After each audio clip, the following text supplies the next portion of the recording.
Le matin du mariage s'est levé gris à Lyon, sous un ciel bas, reflet de l'automne français qui s'installait déjà sur la ville. Le château Montvert, ancien château rénové pour des événements prestigieux, était plongé dans une activité silencieuse et minutieuse. Le personnel arpentait les couloirs de pierre d'un pas mesuré, ajustant des détails qui, pour la plupart des invités, passeraient inaperçus. Tout devait paraître parfait. Tout, sauf ce qui allait bientôt mal tourner. Le musicien Julien Moreau était réputé pour sa ponctualité quasi obsessionnelle. Pianiste et violoniste, respecté dans le milieu des mariages de luxe du sud de la France, il n'était pas un simple prestataire.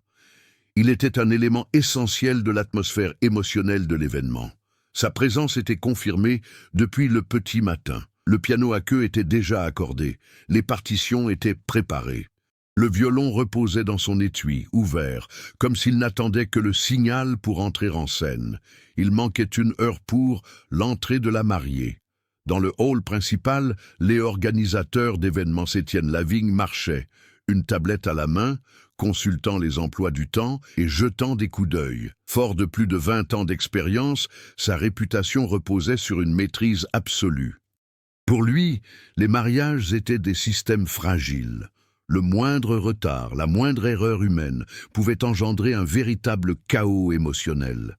C'est pourquoi il faisait confiance aux personnes prévisibles, et Julien en avait toujours fait partie. Mais ce matin-là, Julien n'a pas répondu au téléphone. La première sonnerie, ignorée, passa inaperçue. La deuxième provoqua un froncement de sourcils. À la troisième, Étienne s'arrêta net. Le silence, à l'autre bout du fil, contrastait avec le caractère du musicien. Jamais il ne quittait un événement sans prévenir, et encore moins un mariage d'une telle ampleur, avec des invités venus de Paris, de Marseille et même de l'étranger. Dans la loge des musiciens, tout était à sa place. Le manteau de Julien était accroché, la bouteille d'eau était encore pleine. Aucun signe de précipitation, ni d'abandon. Juste l'absence concrète de celui ou celle qui aurait dû être là. Pendant ce temps, ailleurs dans le château, le marié Claire Beaumont se faisait aider par deux amis pour enfiler sa tenue.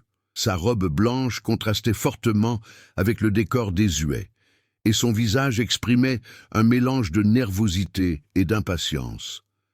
La musique d'entrée avait été choisie des mois auparavant, répétée et discutée. Ce n'était pas un détail. C'était un souvenir qu'elle chérirait toute sa vie.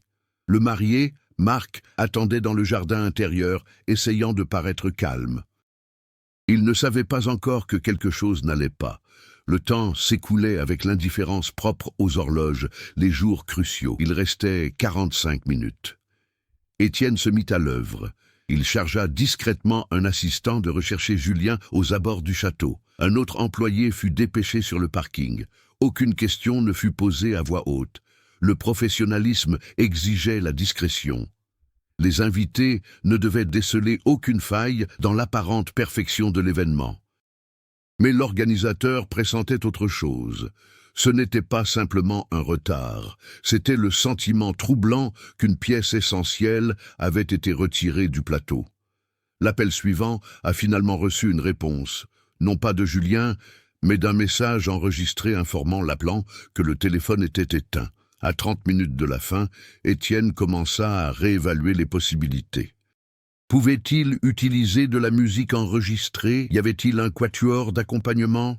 Tout semblait techniquement faisable, mais il y avait un problème logistique insoluble, la raison de la disparition. Julien n'avait laissé aucun message. Il n'avait communiqué aucun événement imprévu, il ne s'était pas excusé. C'était comme s'il avait été arraché au récit de la journée sans prévenir, sans laisser de traces, sans explication. Alors que la musique d'ambiance commençait à résonner dans le jardin pour accueillir les invités, l'organisatrice remarqua des regards curieux. De petits couacs s'accumulaient, des retards subtils, des changements de dernière minute. La cérémonie se poursuivait, mais une tension palpable planait, perceptible seulement par ceux qui connaissaient les coulisses. La cérémonie a commencé avec 5 minutes de retard. Le piano n'a pas été joué en direct. La mariée est entrée au son d'un enregistrement soigneusement ajusté. Pour les invités, il s'agissait d'un simple choix esthétique. Pour Étienne, c'était une improvisation qui n'aurait jamais dû avoir lieu. Julien Moreau avait-elle a disparu exactement 1 heure avant l'entrée de la mariée. Après ce jour, on n'a plus beaucoup parlé du musicien. Le mariage fut considéré comme une réussite. Les photos étaient magnifiques. La vie reprit son cours. Mais pour Étienne, ce fut le seul événement de sa carrière qui demeura sans explication claire. Pendant 9 ans, Sylle gardait des questions qui ne figuraient ni dans les contrats, ni dans les rapports finaux. Où était passé Julien? Pourquoi tout indiquait-il qu'il n'avait pas l'intention de partir? Et surtout, pourquoi cette disparition semblait-elle si discrète? La réponse existait. Étienne l'a toujours su. Il n'était tout simplement pas prêt à le révéler. Dans les jours qui suivirent le mariage, le château Montvert reprit son cours habituel. Les salles se vidèrent, les fleurs furent enlevées et les couloirs retrouvèrent leur froideur coulante habituelle, en dehors des événements. Pour la plupart des invités, ce mariage devint un mariage parmi tant d'autres. Étienne Lavigne, cependant, l'endroit en vint à véhiculer un souvenir gênant, comme un détail incongru qui s'obstinait à persister. Étienne n'était pas un homme enclin aux spéculations. Fils d'un directeur d'hôtel à Avignon, il avait grandi en observant comment de petites erreurs, ignorées, pouvaient se transformer en gros problèmes. Sa carrière d'organisateur d'événements reposait sur l'anticipation et la maîtrise. C'est pourquoi la disparition de Julien Moreau le troublait non seulement comme un mystère, mais aussi comme une faiblesse personnelle. Julien n'était pas un simple musicien engagé. Une relation de confiance s'était tissée au fil des années. Ils avaient collaboré sur au moins 15 événements. Julien arrivait en avance, testait l'acoustique, posait des questions pratiques et parlait rarement de lui. La trentaine, d'apparence discrète, vêtu simplement, il se faisait presque invisible dès qu'il commençait à jouer. La musique, en réalité, était le seul moment où il semblait véritablement occuper l'espace. Après le mariage, Étienne tenta de prendre contact officiellement. Il envoya des courriels professionnels et des messages concis, sans réponse. L'agence des musiciens l'informa que Julien avait demandé à être libéré de son contrat quelques jours avant l'événement, sans l'avoir fait savoir directement. La demande avait été formulée de manière formelle, sans justification détaillée. Cette information ne le rassura pas. Au contraire, elle ne fit qu'accroître son inquiétude. Le monde autour d'eux continuait de tourner. Claire et Marclès, jeunes mariés, sont partis en lune de miel en Toscane. Ils ont publié des photos et remercié les prestataires. Aucune mention du musicien. Pour eux, la journée avait été parfaite, autant que faire se peut. L'absence de Julien n'avait laissé aucune trace visible, juste un petit désagrément vite oublié. Mais à Lyon, la ville semblait s'en souvenir. Les cafés près du château résonnaient encore de conversations feutrées et du cliquetis des tasses sur leurs soucoupes. Des musiciens de rue jouaient du violon sur les ponts enjambant le Rhône, créant une bande-son quotidienne qu'Étienne commençait à percevoir différemment. Chaque mélodie lui rappelait le silence laissé par Julien ce jour-là. Peu à peu, des bribes d'informations ont émergé, non pas comme des réponses, mais comme des fragments. Un technicien du son a fait remarquer des semaines plus tard que Julien semblait tendu lors de la répétition la veille. Non pas nerveux, mais excessivement attentif, comme quelqu'un qui attendait quelque chose. Un employé du château se souvenait qu'il avait posé des questions inhabituelles sur les horaires précis de la cérémonie, insistant pour savoir combien de temps il aurait entre l'arrivée des invités et l'entrée de la mariée. Rien de tout cela ne suffisait à expliquer une disparition. La vie professionnelle d'Étienne a évolué. Nouveaux événements, nouveaux contrats, nouvelles rencontres.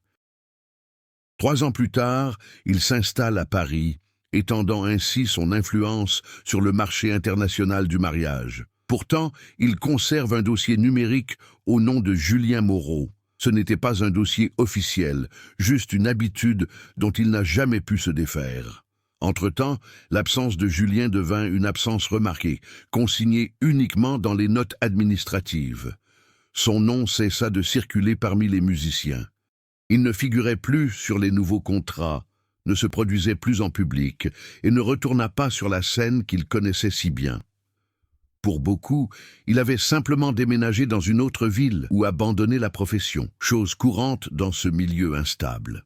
9 années s'écoulèrent ainsi, sans tambour ni trompette. Ce n'est que lorsqu'Étienne a reçu une invitation à organiser un congrès culturel à Marseille, le passé s'était une fois de plus imposé. L'événement comprenait des performances musicales et des hommages à des artistes locaux. Lors d'une réunion préparatoire, l'un des commissaires d'exposition a évoqué la difficulté de retrouver certains musiciens qui avaient disparu de la scène artistique ces dernières années. Le nom de Julien a été mentionné comme ça, au détour d'un discours, à titre d'exemple. Cette mention provoqua chez Étienne une réaction physique immédiate, une boule au ventre qu'il n'avait plus ressentie depuis le jour de son mariage. Pour la première fois depuis des années, quelqu'un d'autre que lui semblait se souvenir du musicien, non seulement comme d'une absence, mais aussi comme d'une énigme. Ce soir-là, Étienne rouvrit le dossier oublié. Il relut les courriels, relut les contrats, analysa les emplois du temps. Tout indiquait un plan, et non une fuite impulsive. Julien n'avait laissé aucune dette connue, ni aucun conflit d'intérêts enregistré. Sa vie privée, en revanche, avait toujours été trop discrète pour être facilement retracée. C'est à ce moment précis qu'Étienne reconnut quelque chose qu'il avait évité pendant des années. Il en savait plus qu'il ne l'admettait. Le matin du mariage, peu avant sa disparition, Julien avait demandé à lui parler seul. La demande avait été rapide, presque machinale. Étienne, occupé comme il l'était, avait répondu qu'il parlerait après la cérémonie. Julien avait acquiescé sans insister. Ils ne se sont jamais parlé. Pendant 9 ans, Étienne a porté le poids de cette décision banale, conscient que cette conversation aurait pu tout changer. À présent, le temps ayant fait son œuvre et transformé la culpabilité en lucidité, il a commencé à accepter que le silence soit aussi un choix, et qu'il ait fait le sien. La révélation qu'elle détenait ne concernait pas seulement Julien, mais les rouages invisibles de ce monde d'événements parfaits, où les véritables émotions étaient souvent mises de côté. Et peut-être était-il temps de réécrire cette histoire. Le congrès culturel de Marseille approchait à grands pas, mais l'esprit de Étienne Lavignel était resté ancré à Lyon 9 ans auparavant. La mention fortuite du nom de Julien Moreau-Sella avait agi comme un déclencheur qu'il ne pouvait ignorer. Pour la première fois, la disparition avait cessé d'être un souvenir pénible et exigeait désormais une réponse concrète. Étienne entreprit une enquête discrète, guidée davantage par le sens des responsabilités que par la curiosité. Il ne contacta ni les autorités, ni ses collègues. Ce qu'il recherchait, ce n'était pas une enquête officielle, mais la cohérence. Si Julien avait disparu volontairement, il y aurait des indices. Dans le cas contraire, le silence prenait une toute autre dimension. La première étape a consisté à reprendre contact avec d'anciens collègues, techniciens du son, musiciens, responsables de lieux culturels. Les réponses allaient de l'indifférence à l'oubli. Beaucoup se souvenaient vaguement de Julien comme le musicien calme, le violoniste ponctuel, celui qui ne parlait pas beaucoup.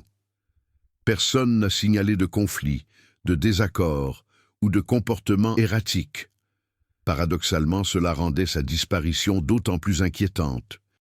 Lors d'une conversation avec un ancien accordeur de piano lyonnais, le premier véritable obstacle est apparu.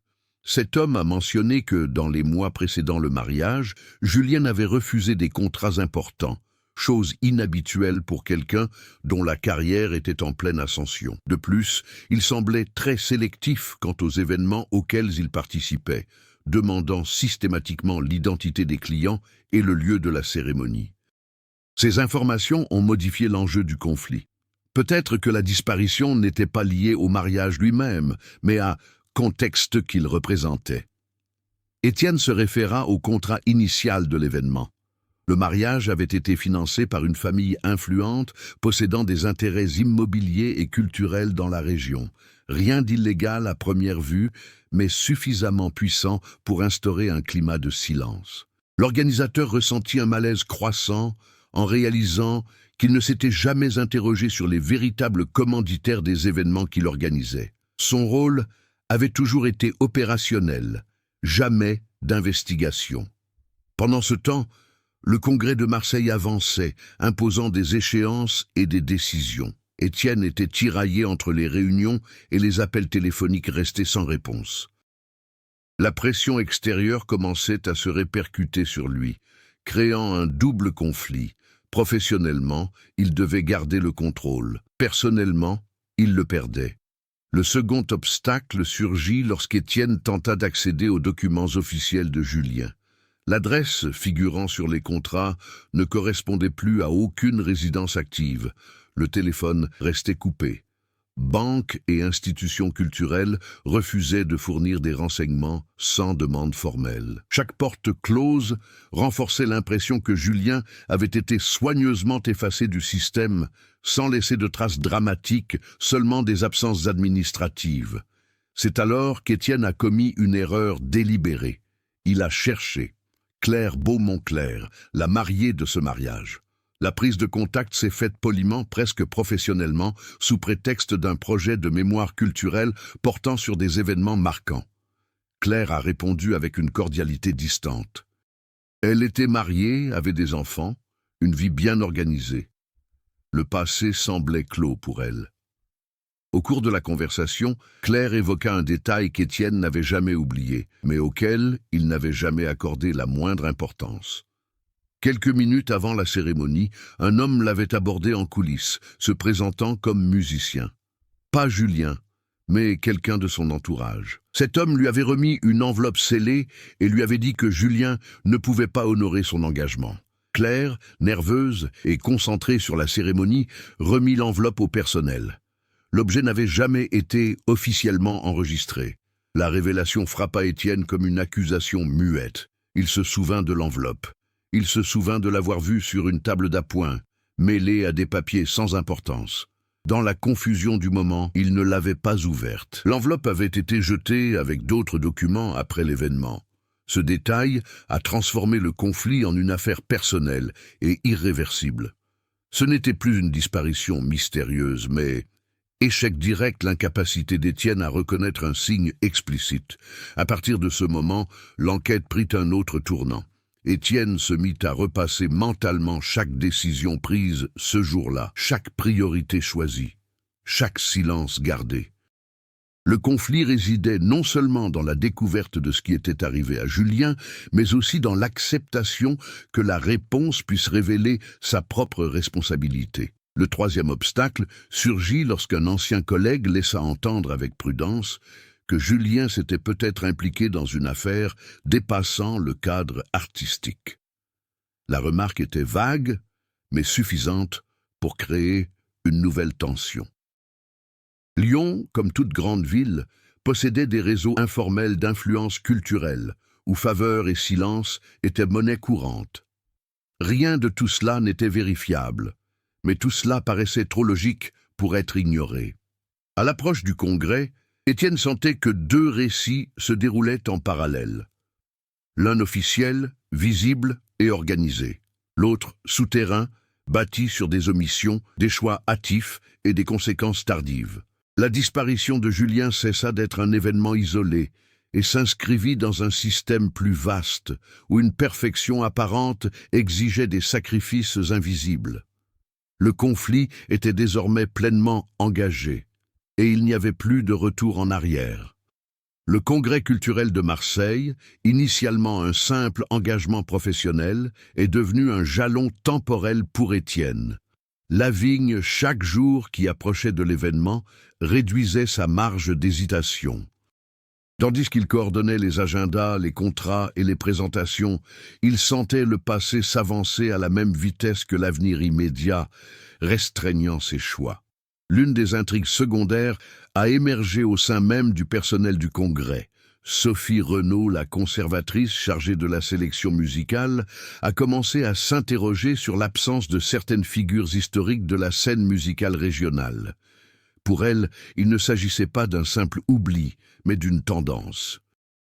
Des musiciens ayant participé activement à des événements importants disparaissaient tout simplement des archives officielles, remplacés par de nouveaux talents sans transition notable. Étienne comprit que Sophie abordait, sans le savoir, le même point sensible. Il ne révéla pas son lien personnel avec Julien, mais commença à observer attentivement les informations qu'elle recueillait. L'intrigue professionnelle se transformait peu à peu en un prisme parallèle pour éclairer le conflit central. Une autre dimension est apparue lorsqu'Étienne est retourné à Lyon pour régler des questions liées au château de Montvert. La propriété était sur le point d'être vendue et il fallait réexaminer d'anciens documents. Lors de sa visite, il a découvert Bernard Luc, ancien gardien de sécurité du château, désormais retraité. Il était connu pour sa mémoire infaillible et sa discrétion quasi excessive. Au cours d'une conversation en apparence anodine, Luc mentionna que, le jour du mariage, on lui avait demandé d'autoriser un véhicule de service à partir par un itinéraire alternatif en dehors du protocole habituel. L'ordre venait d'une personne de l'organisation, mais n'avait été consigné dans aucun document écrit. Ce détail semblait insignifiant jusqu'à ce que Luc ajoute que le véhicule était effectivement parti. Environ 1 heure avant la cérémonie, l'intrigue secondaire prenait forme. Étienne n'a pas confronté Luc, il s'est contenté d'écouter. Ces informations ont renforcé son sentiment que la disparition de Julien n'était pas un acte isolé, mais s'inscrivait dans une série de petites décisions coordonnées, prises par différentes personnes, aucune n'ayant conscience de l'ensemble des événements. Entre-temps, Sophie poursuivit ses recherches. Elle découvrit des liens entre des événements culturels financés par des fondations privées et des musiciens ayant abandonné leur carrière peu après y avoir participé.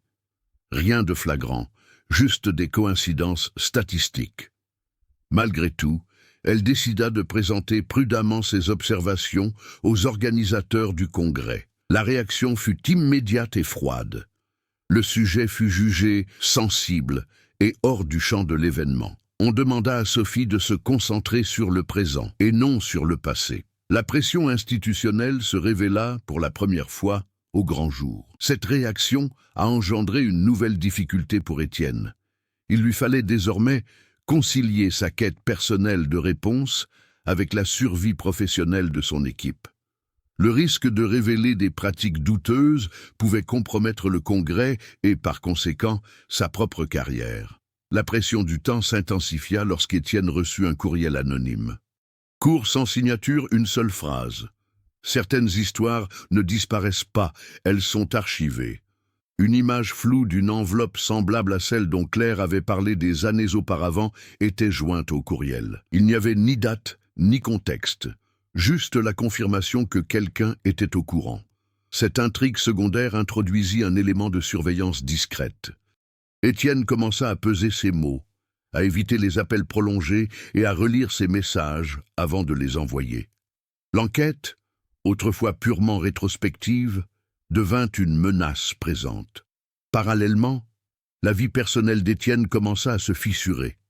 Il reportait ses engagements familiaux, manquait des réunions importantes et se montrait distant. Rien de dramatique, juste des absences discrètes, semblables à celles qu'il examinait.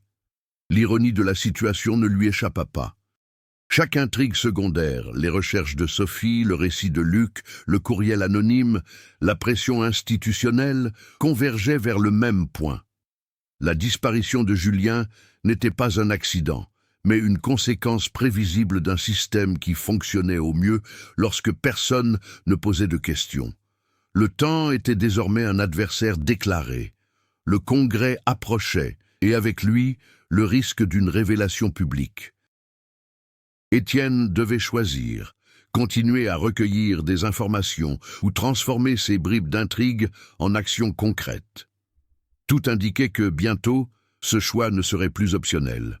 Le congrès culturel a débuté sous un ciel dégagé à Marseille, contrastant avec le poids qu'Étienne Lavigny portait ce fardeau sur ses épaules. L'événement réunissait musiciens, producteurs, sponsors et représentants de fondations privées, exactement le même écosystème qui, des années auparavant, avait discrètement gravité autour du mariage au château Montvert. Rien ne semblait déplacé. C'est précisément pour cette raison que tout paraissait dangereux. La matinée se déroula au rythme des discours officiels et des présentations répétées. Étienne circulait en coulisses, attentif, évitant les longs échanges. Sophie gardait ses distances, concentrée sur son rôle, mais ses regards trahissaient sa propre tension palpable. Le passé et le présent se côtoyaient enfin. Le tournant a commencé de façon banale. Lors des balances pour une présentation spéciale, un problème technique est survenu avec le système audio. Un ancien fichier a été téléchargé par erreur sur le serveur central de l'événement. Les premières secondes d'un enregistrement brut de violon, imparfait, intime, non monté, ont résonné dans les haut-parleurs vides de l'auditorium. Étienne le reconnut immédiatement. Ce n'était ni un morceau classique bien connu, ni une répétition ordinaire. C'était Julien Hill avait déjà entendu cette mélodie lors de répétitions informelles à l'occasion de petits événements. Une chanson que Julien n'avait jamais interprétée officiellement, mais qu'il utilisait pour s'imprégner de l'atmosphère. La réaction d'Étienne fut instinctive. Il interrompit la balance, demanda le silence et exigea de connaître la provenance du fichier. Le technicien, perplexe, expliqua que le document provenait d'une base de données interne liée à une fondation mécène. Une collection privée, rarement consultée, utilisée uniquement pour des événements spécifiques. La musique était coupée, mais l'effet était déjà en place. Quelques minutes plus tard, Étienne reçut un court message sur son téléphone. « Maintenant tu te souviens ». L'expéditeur était inconnu, mais le ton était sans équivoque. Il ne s'agissait plus d'indices épars. Quelqu'un tirait les ficelles. Sans se présenter à personne, Étienne quitta l'auditorium et se rendit dans une salle administrative réservée aux sponsors. Là, il trouva Henri Valois I, représentant de l'une des fondations culturelles les plus influentes du pays. Un homme élégant, à la parole posée et au sourire étudié. Ils se connaissaient superficiellement, ayant eu l'occasion de se rencontrer lors d'autres événements. Henri n'était pas surpris de le voir. Avant qu'Étienne n'ait pu dire un mot, Henri fut direct. Julien Moreau n'avait pas disparu par hasard. Il avait été supprimé non pas physiquement, mais professionnellement. Sa musique, selon Henri, ne correspondait plus aux intérêts institutionnels de certains projets culturels. Julien avait refusé les adaptations, l'exclusivité et le silence. La révélation ne s'est pas accompagnée d'une menace explicite. Il s'agissait d'une simple constatation administrative. Julien avait été contraint de quitter les lieux. Le mariage à Lyon n'était que le dernier engagement avant la rupture définitive. Mais Henri a omis de dire quelque chose, et c'est ce qui a tout changé. Quand Étienne mentionna l'enveloppe remise à sa fiancée, Henri hésita. Un geste minimal, presque imperceptible, suffisant. L'enveloppe n'était pas un adieu, c'était un avis. Julien comptait révéler les pratiques internes, les enregistrements privés et les contrats informels. Il ne prévoyait pas de disparaître, il prévoyait de parler. Le retrait de Julien a été accéléré. Le véhicule qui quitta le château par un autre itinéraire ne le ramena ni chez lui, ni dans une autre ville. Il le conduisit à un accord forcé, un pacte de silence déguisé en désengagement volontaire.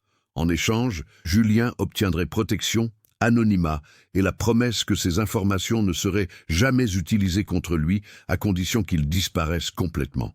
La musique diffusée dans l'auditorium faisait partie de cette collection archivée. Un souvenir contrôlé, jamais destiné au public. La réaction d'Étienne fut immédiate. Pas de discours, pas de confrontation dramatique. Juste une décision silencieuse. Il retourna dans l'auditorium et ordonna la poursuite de la présentation. Puis, il envoya un court message à Sophie. « Prépare le matériel que tu as caché. » Le tournant ne résidait pas seulement dans la révélation concernant Julien, mais aussi dans la transformation d'Étienne. Il cessa d'être un observateur passif et devint acteur. Pour la première fois en 9 ans, il choisit d'agir et non d'organiser. En fin de journée, avant la clôture officielle du congrès, une présentation impromptue eut lieu. Ce n'était ni un discours, ni une dénonciation explicite. C'était une succession d'enregistrements historiques, de chansons oubliées, de noms absents des archives officielles. Parmi eux, la mélodie de Julien.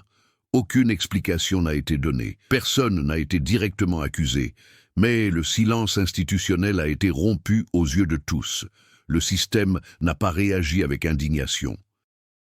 Il a réagi avec malaise, et cela a suffi à tout changer. La présentation impromptue clôtura le congrès sous des applaudissements discrets et des regards perplexes. Aucune protestation ni accusation explicite ne fut lancée, mais un malaise se répandit rapidement dans les couloirs du centre culturel. Les représentants de la fondation évitaient tout contact visuel.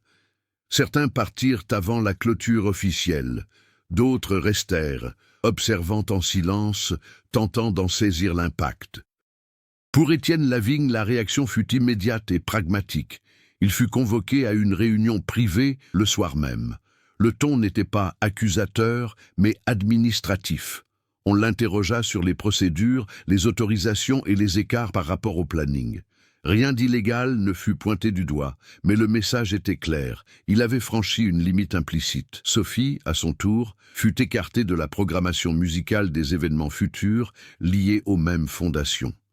Aucune annonce officielle ne fut faite, simplement l'absence d'invitation et des réponses évasives. La conséquence fut silencieuse, mais efficace.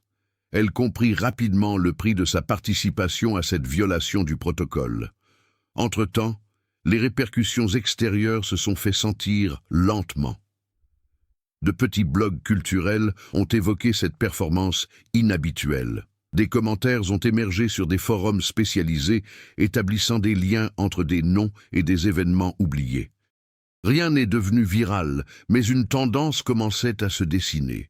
Le récit n'était plus totalement sous contrôle. Étienne a reçu de nouveaux courriels anonymes. Certains étaient accusateurs, d'autres presque encourageants.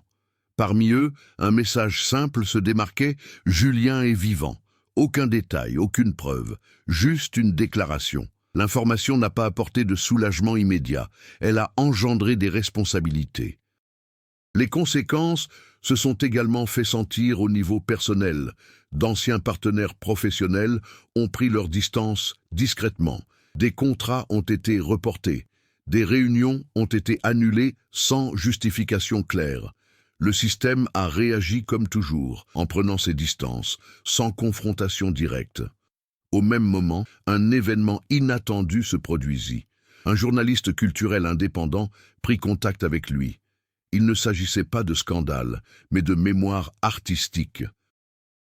Il souhaitait comprendre pourquoi certains musiciens avaient disparu de la scène sans laisser de traces. Étienne refusa toute interview. Pas encore, mais les recherches indiquaient que le fossé était devenu incontrôlable. Les réactions furent diverses. Certains jeunes musiciens se sentirent encouragés à se renseigner sur les anciens contrats. D'autres hésitaient, craignant des conséquences similaires. La peur côtoyait une curiosité grandissante. Pour Étienne, la conséquence la plus profonde fut intérieure. Il en vint à être perçu et à se percevoir lui-même comme un marginal, en marge du marché du travail. Cela nécessita une adaptation. Il refusa les projets prestigieux et accepta des missions plus modestes et plus indépendantes. Ce n'était pas une punition à proprement parler, mais une reconfiguration forcée de son parcours professionnel. C'est dans ce contexte que la réaction la plus inattendue s'est produite. Une enveloppe sans adresse de retour est arrivée par la poste, à son domicile. À l'intérieur se trouvait une copie scannée d'un contrat non signé au nom de Julien Moreau. Le document détaillait les clauses d'exclusivité, de confidentialité et de retrait progressif de la vie publique. Au bas de l'enveloppe, une note manuscrite « Je n'ai pas accepté ». La réaction d'Étienne fut immédiate. Il comprit que le silence de Julien n'était pas de la complicité, mais de la résistance. La disparition n'était donc pas un retrait consenti, mais une imposition déguisée. Les conséquences de ce refus se firent sentir pendant 9 ans. Sans rien dire à personne, Étienne prit une décision pragmatique. Il rassembla tous les documents en sa possession. Contrats, enregistrements, disques, et en fit des copies physiques et numériques. Non pas pour les diffuser immédiatement, mais pour éviter qu'ils ne disparaissent à nouveau. Le système avait réagi avec retenue. Désormais, il réagirait avec persistance. Les conséquences étaient claires, rien ne redeviendrait comme avant. La stabilité d'antan ne serait pas rétablie. À sa place, quelque chose de moins confortable, mais de plus concret émergeait, un champ d'incertitude où le silence n'était plus la seule option. Et quelque part, hors de portée directe, Julien regardait, non pas en tant que victime, mais en tant que personne qui attendait le bon moment. Le changement de vie de Étienne Lavigne, ce changement ne s'est pas opéré brutalement, mais progressivement. Il a cessé de fréquenter les mêmes cercles, a refusé des invitations qu'il acceptait auparavant, sans hésiter, et a commencé à collaborer avec des structures plus petites, moins protégées par des appellations institutionnelles. Il ne s'agissait pas d'une fuite, mais d'un choix délibéré. Pour la première fois depuis des années, il organisait des événements sans avoir à satisfaire des sponsors invisibles. Le nouveau défi est apparu lorsqu'Étienne a été invité à coordonner un petit festival indépendant en périphérie de Arles. Ce festival, dédié aux musiciens locaux et aux créations originales, disposait d'un budget limité, d'une équipe réduite et d'un risque financier réel. Il a néanmoins accepté, sans négocier, de clauses excessives. Le festival représentait un terrain où les décisions avaient des conséquences directes, sans aucun garde-fou institutionnel. Sophie, qui s'était éloignée des milieux traditionnels, réapparut dans ce contexte. Elle ne demanda pas d'aide, se proposa simplement comme collaboratrice bénévole. Leur relation changea. Fini la hiérarchie rigide, place à une coopération concrète. Sophie apporta avec elle les contacts de musiciens qui avaient abandonné la scène pour des raisons similaires à celles de Julien, des personnes qui ne souhaitaient pas disparaître, mais qui en avaient été exclues. Étienne se heurta à une forte résistance locale. Les autorités culturelles manifestèrent peu d'intérêt pour le festival. L'obtention des autorisations prit plus de temps que prévu. Des sponsors potentiels se retirèrent sans explication. Chaque obstacle exigeait une action directe, rencontre en personne, ajustement de dernière minute, solution improvisée. Il réagit sans hésiter, sans déléguer les décisions cruciales. La progression d'Étienne s'est manifestée non pas dans ses discours, mais dans ses choix. Il a commencé à tout documenter, contrats clairs, enregistrements autorisés, communication transparente. Ce qui relevait autrefois de la flexibilité stratégique est devenu une rigueur éthique. Non par idéalisme, mais par apprentissage. Pendant les préparatifs du festival, Étienne a reçu un court message sur un canal crypté. « Je suis toujours hors de portée, mais pas hors de la musique. » Il n'y avait ni signature, ni demande. Juste la confirmation que Julien continuait d'exister, même en coulisses. Ce message n'a pas suscité l'euphorie, il a suscité la réflexion. Étienne a compris que son rôle n'était pas de sauver Julien, mais de créer des espaces où personne n'aurait besoin de disparaître pour rester entier. Le festival s'est déroulé dans la plus grande discrétion. Peu de public, mais une attention particulière. Les musiciens ont interprété leurs propres compositions, certaines inachevées, d'autres refusées, car jugées non commerciales. Aucun enregistrement officiel de haute qualité n'a été réalisé. Seulement des enregistrements simples, consentis par les participants.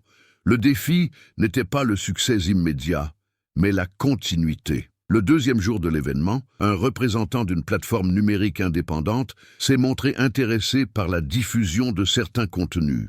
Aucun contrat d'exclusivité, aucune clause de confidentialité. Étienne a lu chaque ligne avant d'accepter. Cette évolution s'est aussi manifestée par une décision symbolique. Lors de la clôture du festival, Étienne a programmé une œuvre sans auteur déclaré.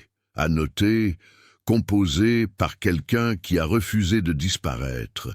C'était la même mélodie qui avait résonné au Congrès de Marseille. Aucun nom ne fut cité. Ce n'était pas nécessaire. La réaction du public fut sobre, mais significative.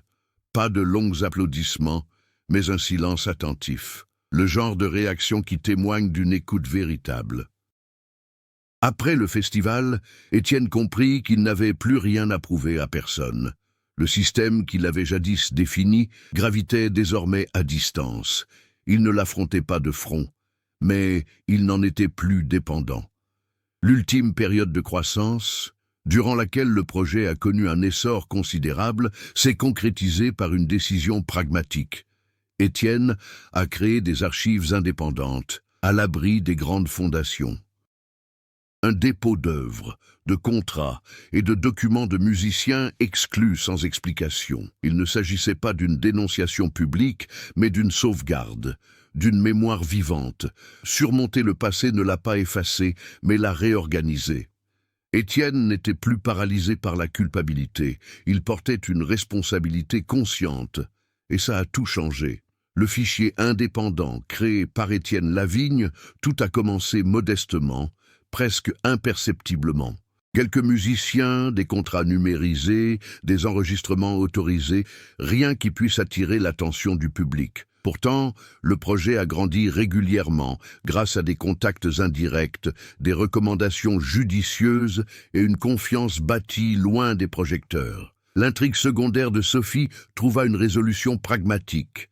Elle prit en charge la coordination des archives, non pas en tant que conservatrice artistique, mais en tant que garante des processus. Son détachement vis-à-vis des événements majeurs avait fait place à une spécialisation. Elle établit des critères clairs de consentement, d'inscription et d'accès. Ce qui était autrefois une vulnérabilité devint une méthode. Dans le même temps, le journaliste culturel recontacta Étienne. Cette fois, il ne souhaitait pas d'interview, mais des documents. Étienne refusa de nouveau, mais l'orienta vers des sources publiques. La polémique médiatique n'était pas déjouée, simplement réorientée. Le conflit principal n'avait pas besoin d'être dévoilé prématurément.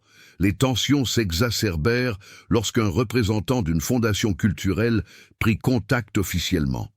Le ton était cordial, presque conciliant. Il proposa un partenariat pour la préservation historique des collections musicales. L'invitation comportait des clauses vagues et des délais serrés. Ce n'était pas une menace, mais un test. Étienne répondit par un retard calculé. Il demanda des éclaircissements, exigea les versions complètes des contrats et refusa les rencontres informelles. Chaque action accéléra le conflit, car elle rendait visible une résistance jusque-là silencieuse. Entre-temps, les messages de Julien se firent un peu plus fréquents. Jamais longs, jamais explicatifs, juste de brèves notes de suivi. Il était au courant du dossier, il était au courant du festival, il était au courant de l'invitation institutionnelle. Son influence restait discrète, mais elle se faisait sentir dans chaque décision. Pour préparer le dénouement, il fallait régler les derniers détails. Étienne a finalisé les contrats en suspens. Il a organisé son équipe pour qu'elle travaille en autonomie. Il a transféré des copies des archives sur des serveurs externes. Chaque geste était simple mais cumulatif. La pression du temps est revenue lorsque Sophie a détecté une tentative d'accès non autorisée au dépôt. L'attaque a été bloquée, mais le message était clair. Le fichier n'était plus invisible. Le système l'avait repéré. En réaction, Étienne ne s'est pas contenté de renforcer les défenses techniques. Il a accéléré un processus qui aurait été progressif. Il a autorisé la publication de certains éléments, rien d'incriminant en soi, mais suffisant pour constituer une piste. Nom, date, événement, lien possible. La réaction fut immédiate. Les invitations furent retirées, les partenariats suspendus. Parallèlement, de nouveaux contacts apparurent, musiciens, producteurs indépendants, petits collectifs. Le milieu se polarisait. La préparation finale impliquait une décision stratégique. Étienne accepta d'organiser un événement public à Paris partiellement financé par une fondation intermédiaire, ni totalement indépendante, ni totalement institutionnelle. Cette opération offrait le cadre idéal pour l'affrontement final. Tout se déroulerait dans le respect des règles établies, sans accusation directe ni fuites illégales. Sophie était consciente du risque, mais elle n'a pas reculé. Elle a planifié le programme avec minutie. Chaque présentation abordait les thèmes de la mémoire, de la paternité de l'œuvre et de l'absence. Rien d'explicite, tout était progressif et cumulatif. À la veille de l'événement, Étienne a reçu le plus long message de Julien à ce jour. « Si vous faites cela, il n'y aura plus de retour au silence. » Ce n'était pas une demande d'arrêt, c'était la reconnaissance du point de non-retour. Étienne ne répondit pas, il s'avança simplement. Tout était prêt. Les intrigues secondaires résolues ou intégrées. Le système était en alerte. Les archives étaient actives. Le public était réuni. Tout était prêt pour le point culminant. L'événement dans Paris Tout a commencé avec une ponctualité irréprochable. Le théâtre, moderne et discret, accueillait un public varié, musiciens indépendants, représentants d'institutions, journalistes attentifs et mécènes prudents. Rien ne laissait présager de confrontation. Le programme imprimé évoquait la mémoire culturelle, la préservation artistique et la notion d'auteur. Tout était conforme aux règles. Étienne Lavigne-Hill resta en retrait, observant. Aucune nervosité n'était perceptible. Il était concentré. Il savait que ce ne serait pas un moment de révélation explicite, mais un moment de bouleversement irréversible. Les premières présentations se sont déroulées sans incident. Des œuvres originales, certaines signées, d'autres présentées sous pseudonyme. Le public a manifesté un intérêt mesuré. Les représentants de la Fondation observaient, prenaient des notes, échangeaient des regards discrets. L'atmosphère était tendue, mais sereine. Le moment crucial survint lorsque Sophie fit signe depuis le fond de la salle. C'était le moment prévu. La dernière prestation de la soirée a été annoncée simplement comme exécution du dossier numéro 17. Pas de compositeur, pas de contexte. Un musicien monta sur scène, se plaça devant son violon et attendit que le théâtre soit plongé dans un silence complet. La mélodie commença simplement, presque timidement. Certains reconnurent le thème, d'autres non. Au fur et à mesure que la musique progressait, des images apparurent en arrière-plan. Dates, lieux, fragments d'anciens programmes, extraits de contrats, tous publics, tous vérifiables. Aucune accusation directe, juste des procès juxtaposés. Le malaise s'est rapidement propagé. Certains sponsors se sont levés discrètement. D'autres sont restés immobiles. La musique a continué. Puis vint le tournant. Le musicien sur scène interrompit le spectacle et prit la parole pour la première fois de la soirée. Ce morceau a été composé par une personne présente. Un murmure se répandit dans le théâtre. Un homme apparut sur le côté de la scène. Plus mince, les cheveux prématurément grisonnants, il adoptait une posture réservée. Julien Moreau-Hill s'avança vers le centre sous une lumière tamisée. Il n'y eut pas d'applaudissements immédiats. Un silence absolu régnait. Julien ne joua pas. Il ne prononça aucun discours. Il inclina simplement la tête vers le musicien qui reprit la mélodie exactement là où il l'avait interrompue. La présence physique de Julien changea tout le sens du récit. Il n'était ni une victime lointaine, ni un mythe. Il était réel, tangible, vivant. En coulisses, Étienne ressentait pleinement l'impact de sa propre transformation. 9 ans plus tôt, il aurait interrompu la représentation, exigé des explications, tenté de limiter les dégâts. À présent, il restait immobile. Le contrôle qu'il exerçait était différent.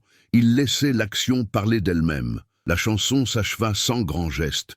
Julien s'approcha du micro et dit simplement « Je n'ai pas disparu. J'ai été réduite au silence. Et j'ai choisi de revenir quand le silence a cessé d'être sûr. Aucune accusation formelle n'a été formulée. Aucune poursuite judiciaire n'a été engagée. Pourtant, tout avait été dit. La réaction fut immédiate et chaotique. Les journalistes se levèrent. Les représentants des institutions quittèrent les lieux. D'autres restèrent, conscients que toute réaction serait désormais enregistrée. Le point culminant n'était pas le scandale lui-même, mais l'impossibilité de revenir à la situation antérieure. Le système avait perdu son principal outil, l'invisibilité. Étienne regarda Julien quitter la scène seul, sans applaudissements prolongés, sans drame. La transformation était complète. Non seulement celle de Julien, mais aussi la sienne. Il avait cessé d'être l'organisateur qui empêchait les ruptures et était devenu quelqu'un capable de orchestrer la vérité sans crier. L'événement a été officiellement clos quelques minutes plus tard. Il n'y avait plus rien à faire. Le conflit central avait été résolu. Les jours qui suivirent l'événement parisien ne furent marqués ni par des explosions publiques, ni par des gros titres immédiats. L'impact fut plus subtil et plus profond. Les institutions culturelles publièrent des communiqués généraux réaffirmant leur engagement en faveur de la transparence et de la diversité artistique. Aucun nom ne fut cité. Aucune accusation formelle ne fut portée. Pourtant, des changements commencèrent à s'opérer en coulisses. Étienne Lavigny-Hill n'a fait l'objet d'aucune poursuite ni d'aucun blâme public. En revanche, il n'a plus été invité à certains projets. Cette exclusion fut discrète, presque élégante. Parallèlement, de nouvelles invitations lui parvinrent, émanant d'espaces indépendants, d'universités, de collectifs culturels et de plateformes en quête d'une véritable crédibilité et non d'un simple prestige hérité. Il en accepta certains, en refusa d'autres. Pour la première fois, son choix ne reposait plus sur l'ampleur de l'événement, mais sur la clarté des règles. L'organisateur, qui auparavant veillait au bon déroulement des opérations, s'assurait désormais que rien ne soit dissimulé. Julien Moreau, de son côté, il ne reprit pas le chemin habituel. Il ne donna pas de longs entretiens, ne participa pas aux débats télévisés et n'exploita pas son histoire en spectacle. Son retour fut ponctuel et réfléchi. Après l'événement, il quitta Paris discrètement, ne gardant contact qu'avec Étienne et Sophie. La conséquence la plus importante du retour de Julien n'a pas été sa visibilité accrue, mais l'effet d'entraînement qu'il a engendré. D'autres musiciens ont commencé à s'exprimer.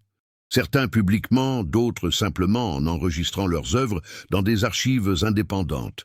Il n'y avait pas de mouvement organisé, ni de chef clairement identifié, juste une rupture avec les normes établies. Ces absences ont commencé à susciter des interrogations. Sophie a formalisé les archives, en leur conférant des règles d'accès public et une gestion tournante. Il ne s'agissait ni d'un tribunal, ni d'un lieu de dénonciation directe, mais d'un dépôt de mémoire vérifiable. L'existence même de ces archives a bouleversé les rapports de force. Ce qui pouvait être effacé auparavant devait désormais faire l'objet de négociations. Les institutions culturelles ont adapté leurs discours et leurs procédures. Les contrats sont devenus plus explicites. Les clauses de confidentialité ont été révisées. Rien de tout cela n'a été présenté comme une conséquence des événements de Paris. Mais la corrélation était évidente pour quiconque suivait la situation. Sur le plan personnel, Étienne ressentit le poids de ses choix avec une clarté inédite. Sa vie devint moins prévisible, moins confortable, mais aussi plus simple. Il recommença à dormir sans consulter ses messages au milieu de la nuit. Il se mit à déléguer, sans crainte. L'absence de contrôle absolu cessa d'être une menace et devint un soulagement. À Lyon, le château de Montvert fut vendu et transformé en centre culturel, ouvert au public. Dans une des petites salles, un piano ancien fut restauré. Étienne ne s'y rendit qu'une seule fois après la réouverture. Il ne l'annonça pas. Il s'assit simplement quelques minutes, écouta le son de l'instrument joué par un jeune musicien, puis repartit. Il n'y avait rien à régler. Le mariage d'il y a 9 ans restait, comme toujours, immortalisé par des photos parfaites. Mais désormais, ce qui était resté invisible trouvait aussi sa place dans le récit. Non pas comme un scandale, mais comme une vérité reconnue. Le système ne s'est pas effondré, c'est rare, mais il s'est adapté. Il est devenu moins absolu, moins certain que le silence prévaudrait toujours. Voilà la véritable conséquence. Des années plus tard, le nom de Julien Moreau ressurgissait encore sporadiquement dans des conversations à voix basse, non plus comme une légende, mais comme une référence. Étienne, désormais éloigné des cercles décisionnels, observait de l'extérieur un milieu culturel plus prudent, moins enclin à l'oubli. Sophie continuait de prendre soin des archives qui s'enrichissaient discrètement. Il n'y avait ni justice pleine et entière, ni réparation parfaite. seulement la mémoire préservée. Et cela suffisait. Car, dans ce monde où le silence avait toujours été la règle, la simple permanence de la vérité constituait déjà une forme de changement discrète, quoique irréversible. Si cette histoire vous a fait réfléchir, n'hésitez pas à partager vos réflexions. Des histoires comme celle de Julien existent parce que quelqu'un a décidé de ne pas oublier. Et vous pouvez y contribuer. Partagez ce contenu avec ceux qui valorisent la vérité, l'art et la mémoire. Laissez un commentaire. Croyez-vous que le silence contrôle encore bien des destins? Abonnez-vous à la chaîne pour découvrir d'autres histoires réalistes, profondes et surprenantes comme celle-ci. Chaque visionnage contribue à perpétuer des récits désormais indélébiles, car ce souvenir est aussi un acte de courage,